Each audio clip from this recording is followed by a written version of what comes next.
1863 അന്ന് മധുരയിലെ കളക്ടറായിരുന്ന ഹെൻറി ലെവിങ്ങിൻ്റെ മേൽനോട്ടത്തിൽ ഉണ്ടാക്കിയ മനുഷ്യനിർമ്മിത തടാകം. ഇങ്ങനെ ബോട്ടിങ്ങിന് ആൾക്ക് പോകുന്നു, അവരെ തലയ്ക്ക് മുകളിലൂടെ അല്ലെങ്കിൽ മുഖത്ത് ശരീരത്തിലൂടെ ഇങ്ങനെ തഴുകിക്കൊണ്ട് കോട ഇങ്ങനെ പോകുന്നു. എന്തൊരു കാഴ്ചയാണ്. ஆனால் எவ்வளோ சார்ஜ் போட்டு சர்வீஸு?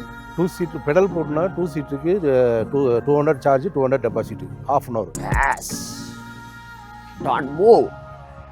ലേക്കിന് ചുറ്റും, അതായത് 6 കിലോമീറ്റർ നടന്നു വരുമ്പോൾ അല്ലെങ്കിൽ സൈക്കിളിൽ വന്നാലോ കുതിരപ്പുറത്ത് വന്നാലോ എങ്ങനെ വന്നാലും കുറേ ആക്ടിവിറ്റീസ്, നല്ല നല്ല ഭക്ഷണം കേട്ടോ. അതായത് ഞാൻ പറഞ്ഞല്ലോ, ഈ ഹൈ റേഞ്ചിൽ നിന്ന് ചായ കുടിക്കുമ്പോൾ അല്ലെങ്കിൽ മാഗി കഴിക്കുമ്പോൾ കിട്ടുന്നൊരു ടേസ്റ്റ്, ആ മാഗി നമ്മുടെ നാട്ടിലുണ്ടായാൽ കിട്ടില്ല.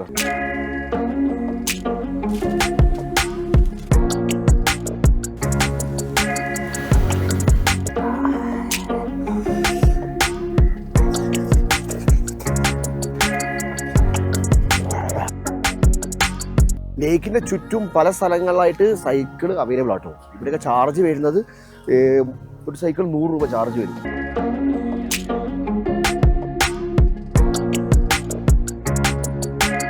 പറയാൻ പറ്റുന്നില്ലൊന്നും, തണുത്തിട്ടേ. അതായത് ഉച്ചയ്ക്കാണ് ഇങ്ങനെ തണുത്ത കാറ്റടിക്കുന്നത്.